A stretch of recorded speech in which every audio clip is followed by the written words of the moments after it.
somebody asked me if I was gonna, make full-length videos, and eventually I said, yeah, but here's one for you now. It's gonna be sporadic and all over the place, and I'll touch up on why that's the case here in just a brief moment. Parting the pacing, and my kids, I gotta keep track of them here for a minute while I do this.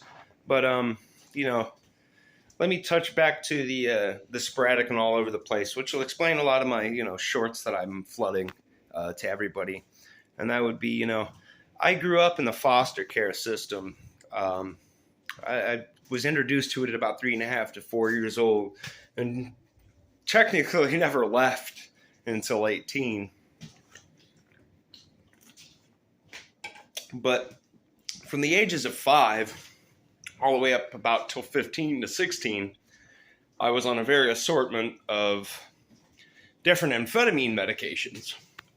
And, I got adopted by a family at about 12.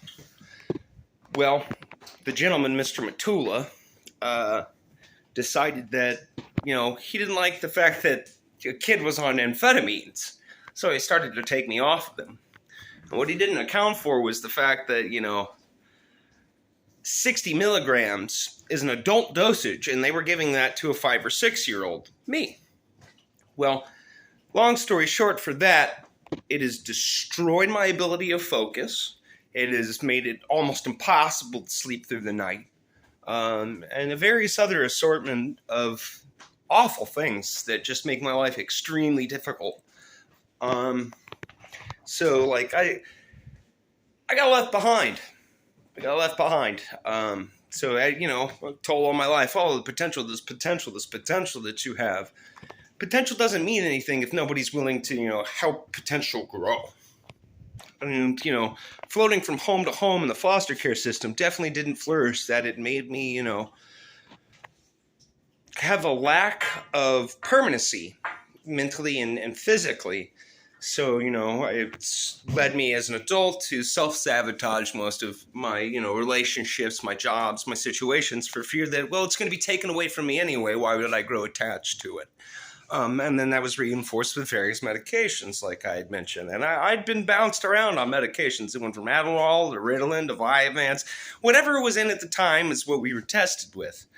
And, foster care was no peach. So, this has to do with what I'm talking about, but not entirely. And that is, when you stop to think about the, bringing children into the world, make sure you're doing it for the right reasons. It's not whether you can afford them or not. It's not fair that, your primary function as a biological organism can be held against you, and finances is the vice in which they do so. Well, that's what we're all here for, to keep the species going. And come here, Azazel. That's the whole point of all this. Ask any other, mammalian creature or non-mammalian creature for that matter. But oopsie, I'm getting off track, and that's I have a hard time focusing because I feel like everything has to do with itself in some way, shape, or form. But going from all these homes to homes to homes, and taking all these medications really destroyed my ability to, in the long run, function as society would expect me to, or anybody else there for that matter. And it's made it hard as an adult.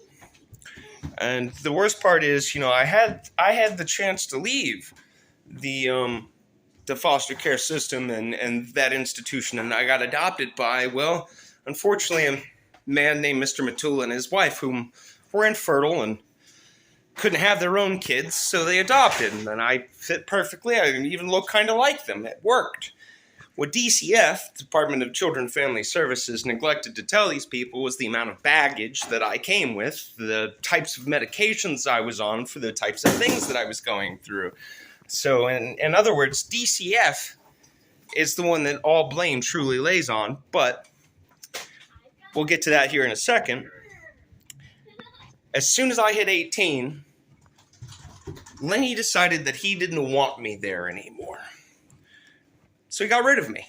and it worked for him. He got lawyers and all this other things, and evicted me in a not very legal fashion, but he got rid of me. And I was begrudging to this man for a very long time.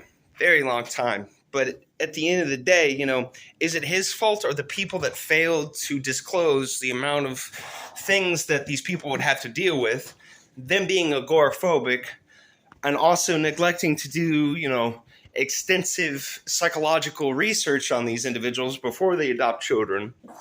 And, it put me from a foster care system where other children took advantage of me. Adults were able to take advantage of me. Yes, what you think I'm saying is exactly what I'm saying. Hashtag me too. Yeah, children and to children, it's absolutely awful. But those are the things that go quiet in the night. It hurt me even more. When he kicked me out at 18, I spent probably, I want to say, like almost 10 years floating around the country of the United States. And, some of you who watch this or don't might end up seeing that and be like, hey, I know that guy. Yeah. Hey, everybody. But I finally come to, where I am today. I have 2 beautiful kids. I've been married for 3 years come October, which is all fine and dandy. And, but, it's still not easy. It's still not easy for me psychologically, to be screwed over that hard and hold that much baggage in my life, to the point that, sometimes I push even my wife away, or, I have a hard time attaching to my own kids. And that's because the things that have happened and the medications that should have never been on as a child, and those dosages either, mind you. So, building a better addict. Good job, everybody.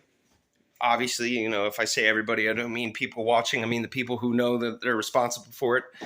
Good job. So, as you can see, I struggle to maintain focus on any points or to deliver any ideologies. So, this is more like people have to ask me questions, and I'll probably answer mostly in shorts. But occasionally, if there's a topic that really hits home, like, one of my shorts being, that there are so many children being taken advantage of in a system, like under the custody of the Department of Children and Family Services. They don't even know where half their kids are half the time. That touches home to me. It hurts. I grew up there. I know what it's like. And as a child, having the feeling that there is nobody, and I reiterate, nobody, not even your parents, come to help you when you need it most, or you cry out for help, that breaks my soul. It crushes me. So, that's why I push my shorts. Why is everybody that's on these, heinous flight log lists from, Epstein and his companion, why aren't they being brought to justice? Why isn't anything being done about this? If children are the future, why don't we take better care of our kids?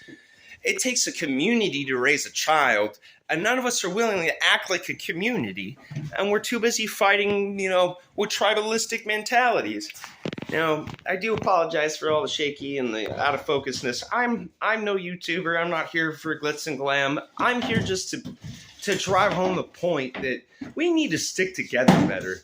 We actually need to come together against the actual common enemy, the people who monetize our water, the people who monetize our food, the people who monetize our kids.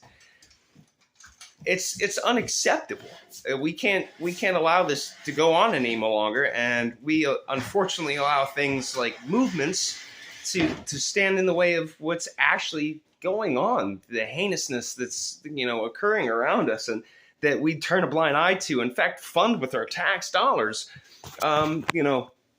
Let's actually come together and stop dividing so willfully. It's heinous. So if anybody's got any questions, it'll help me get some kind of direction to go and answer questions, open some type of dialogue. Otherwise, I'm prone to babble. And at this point, I must digress. I'm almost at 10 minutes.